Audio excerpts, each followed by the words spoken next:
Good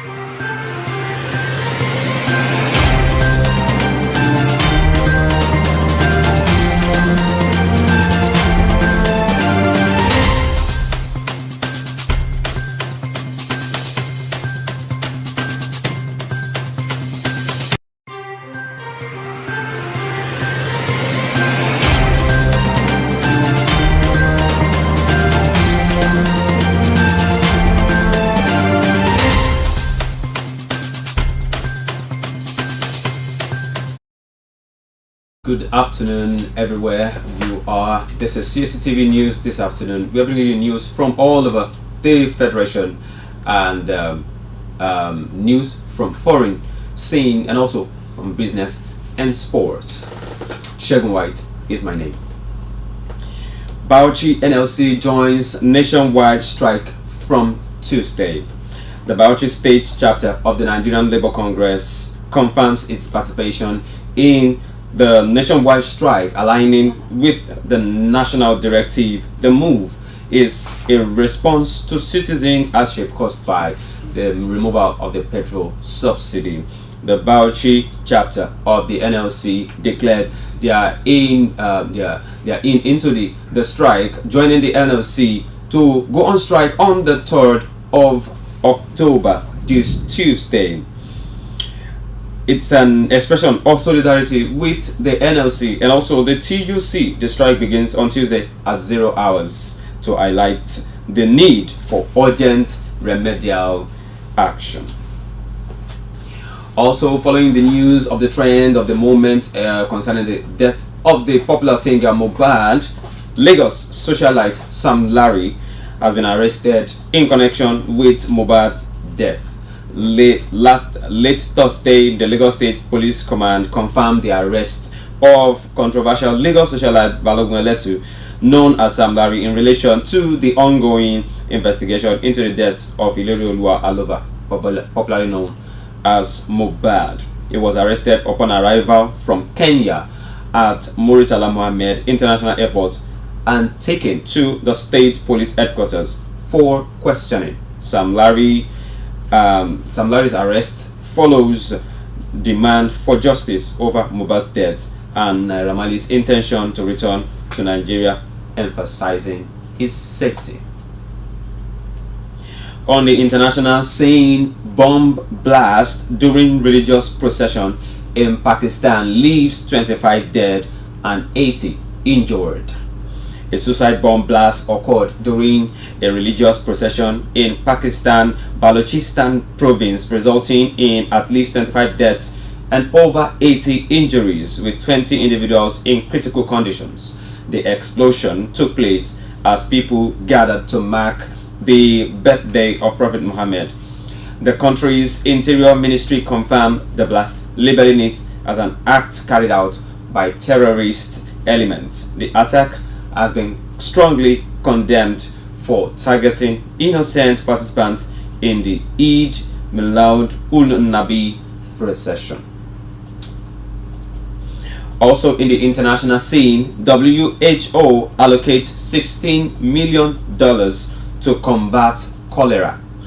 The World Health Organization has released $16 million from the WHO Contingency Fund for emergencies to address the cholera crisis. WHO Director General Dr. Tedros Ghebreyesus highlighted the importance of ensuring access of safe water and sanitation as a fundamental solution to cholera.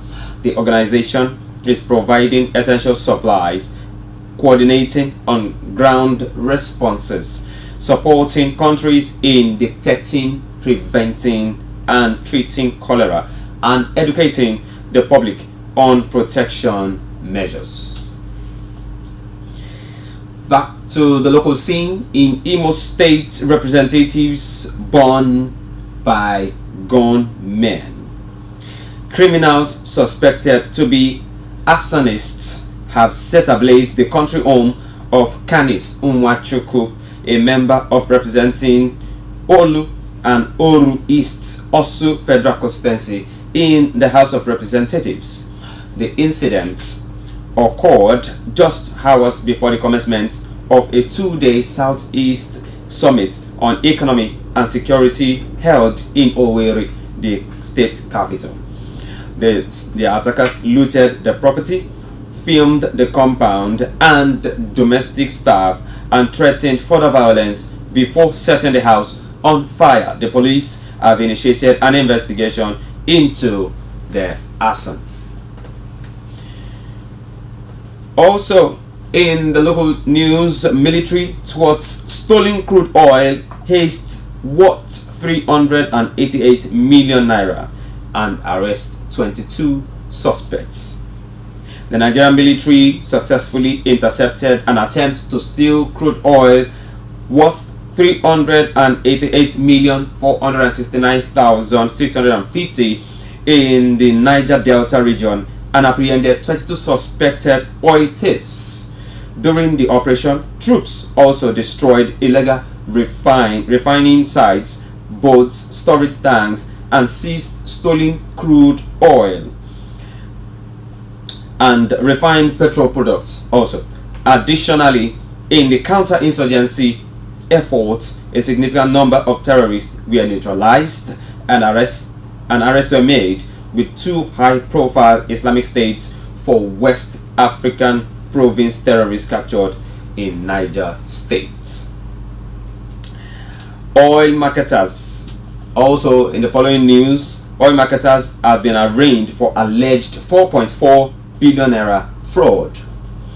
The Economic and Financial Crimes Commission (EFCC) has arraigned oil marketer Florence Onojame and her company Emi Oil and Gas Nigeria Limited for alleged fraud amounting to 4.4 billion naira. The charges include conspiracy and fraud, claiming that Onojame conspired to defraud Access Bank PLC and transfer the money fraudulently through an electronic banking platform. The offense allegedly occurred in February 2022 in collaboration with others, some of whom are at large. Also, concerning security, residents flee Anambra communities as NAF bombs bandits' hideouts. Residents in and around Osumogu community in Anambra State are fleeing their homes due to airstrikes conducted by the Nigerian Air Force targeting suspected indigenous people of Biafra, the IPOP camps and armories. The air operations were carried out in response to credible intelligence reports suggesting potential attacks by suspected IPOP fighters. However, IPOP denied having any camps in the mentioned locations and accused the military of bombing innocent civilians. We go back to the international scene. Ending Ukraine and Russia war, climate action tops UNGA 78 debate. The United Nations General Assembly President Denis Francis highlighted that ending the war in Ukraine, promoting climate action, and intensifying efforts to achieve the Sustainable Development Goals (SDGs) were the main focuses of the 78th General Debate of Head of States and Governments of the United Nations. This session marked the first fully in-person gathering since the COVID-19 pandemic began. The debate included discussions on resolving conflicts in Africa, the Middle East, and Ukraine, as well as calls for stronger climate action and achieving the SDGs by 2030. Now we go to business news. In business, Google announces 75 million grants for 15 Nigerian SMEs.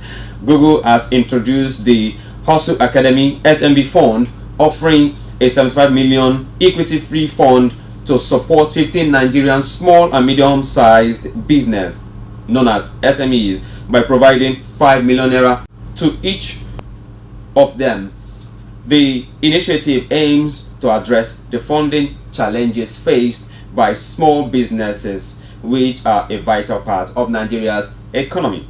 Google's Hustle Academy, launched in 2022, has already benefited over 4,000 SMEs in Nigeria, offering resources, mentorship, and opportunities for increased visibility and networking. Also in business news, federal government targets wealthy Nigerians in new tax drive. The federal government of Nigeria is planning a tax system overhaul to shift a greater tax burden to wealthy citizens while reducing corporate taxes.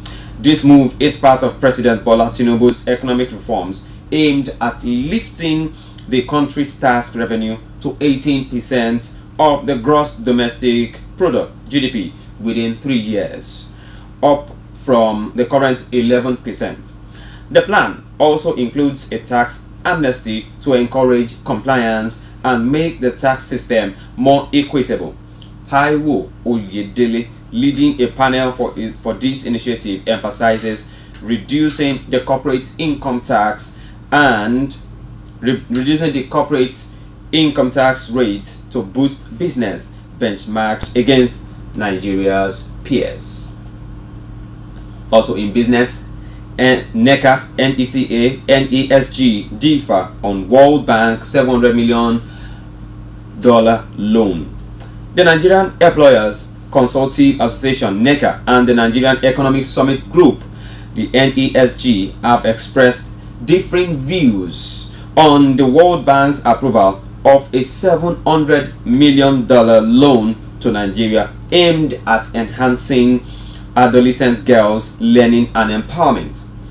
While NESG praised the federal government's move to boost human capital development, NECA, on the other hand, believed that further loans would worsen the country's economic challenges. The Central Bank of Nigeria announced the additional financing to support the ongoing Adolescent Girls Initiative of Learning and Empowerment Project, focusing on improving secondary education opportunities for girls in targeted states.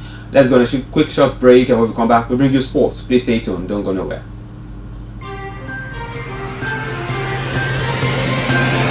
What's happening?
Welcome back. Now we bring you sports. Now officially, Anthony resumes Manchester United training and is available for selection. Manchester United winger Anthony is returning to training and will be available for selection again after being placed on fully paid leave earlier this month on focusing on clearing his name regarding accusations by 3 women. Anthony voluntarily met with Greater Manchester Police and was not arrested. Manchester United has cleared him to return to first team duties, although he won't train or play in the upcoming game against Crystal Palace at the weekend. Also in the news for sports, Napoli addresses Osimhen video controversy after agent threatens legal action. Napoli has addressed the controversy surrounding the now deleted videos shared on the club's official TikTok account that mocked Victor Osimhen.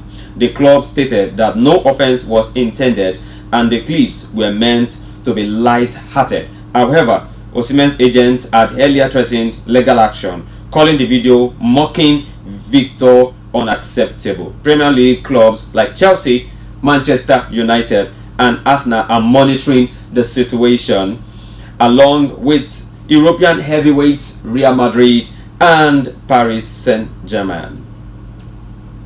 Also in sports, Zinedine Zidane agrees to manage Marseille if club is sold to Saudi interests. Zinedine Zidane has reportedly reached an agreement with Saudi Arabia to become the manager of Olympique de Marseille if the club is sold to the Gulf state. This move aligns with the long-held dream of Olympique Marseille supporters to see Zidane, a Marseillaise, in the dugout at the Velodrome. However, Marseille's current owner, Frank McCourt, has stated that the club is not for sale, presenting a significant obstacle. Zidane has asked for a £300 million budget and control over recruitment, demands that Saudi Arabia has accepted pending the club's sale. Now, on that scene, we bring you fixtures of matches that are going to be happening at the weekend, especially in the EPL this weekend. On Saturday, tomorrow, Saturday 30th September, we have Aston Villa will be taking on Brighton, and Bournemouth will be at home to Arsenal. Everton is going to be taking on Luton. Manchester United will be taking on Crystal Palace. Newcastle will be taking on Burnley. West Ham against Sheffield United. Wolves will be entertaining Manchester City, and Tottenham will be taking on Liverpool. Also in La Liga, we have only one match today, Friday 29th of September. Barcelona will be at home with Sevilla, and tomorrow Getafe will be taking on Villarreal. Rayo Vallecano will be taking on Mallorca, and Girona will be home to the almighty Real Madrid, and Sociedad will also be home to Atletico Bilbao. And with that, we come to the end of the afternoon news on Cactv this afternoon. Thank you for staying tuned with us. Reach out to us, drop your comment, your suggestions on our social media platform. On Facebook, Cactv, and on YouTube is CAC Television. We have our handles on the screen right there. We're also open to business and adverts placement. I remain your host, Shegun White. Enjoy the rest of your day and happy independence in advance.